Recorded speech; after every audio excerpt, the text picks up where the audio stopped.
Friends, very good morning. ಇವತ್ತಿನ ದಿನ day 3 ಆಗಿರುತ್ತೆ.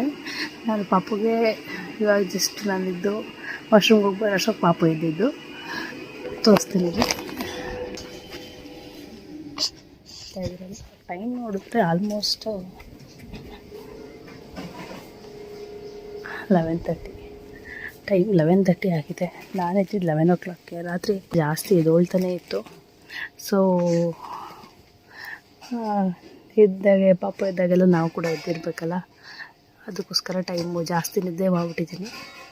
ಒಳಗಡೆ ನಮ್ಮ ಅತ್ತೆಯವರು ಅಡುಗೆ ಮನೆಯಲ್ಲೇನೋ ಮಾಡ್ತಾಯಿದ್ದಾರೆ. ಸಾಂಬಾರು ಮಾಡ್ತಾಯಿರ್ತಾರೆ. ಏನು ಆಲ್ಮೋಸ್ಟ್ ಬಾಣಂತಿ ಏನು ಕೊಡೋ ಅಷ್ಟೇನಿಲ್ಲ ಇವಾಗ ಅಡುಗೆ. ಇವಾಗ 3 monthsಗೆ ಇವತ್ತು ರೀಸೆಂಟಾಗಿ ಮೊನ್ನೆ ಒಂದು 3-4 ಡೇಸಿಂದ ಆಗಿರೋದ್ರಿಂದ ಈಗ ಸ್ವಲ್ಪ ತರಕಾರಿ ಆ ಥರ ಕೊಡ್ತಾರೆ ಇಲ್ಲಿ. ನೀರೇನು ಯಥೇಚ್ಛವಾಗಿ ಕುಡಿಬೋದು, ನೀರ್ದೇನು ತೊಂದರೆ ಇಲ್ಲ. ಏನು ಹೇಳು?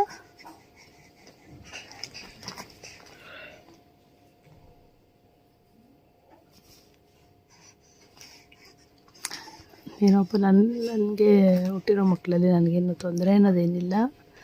ಒಬ್ಬೊಬ್ರು ರಾತ್ರಿ ಅಳ್ತಾ ಇರ್ತಾರೆ, ಆ ಥರ ಎಲ್ಲ ಇವ್ರೇನು ಮಾಡಲ್ಲ.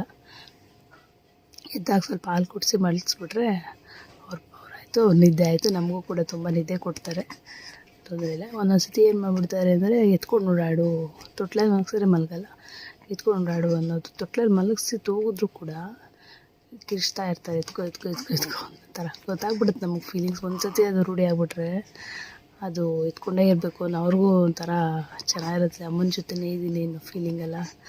ಸೊ ಆ ಥರ ಒಂದು.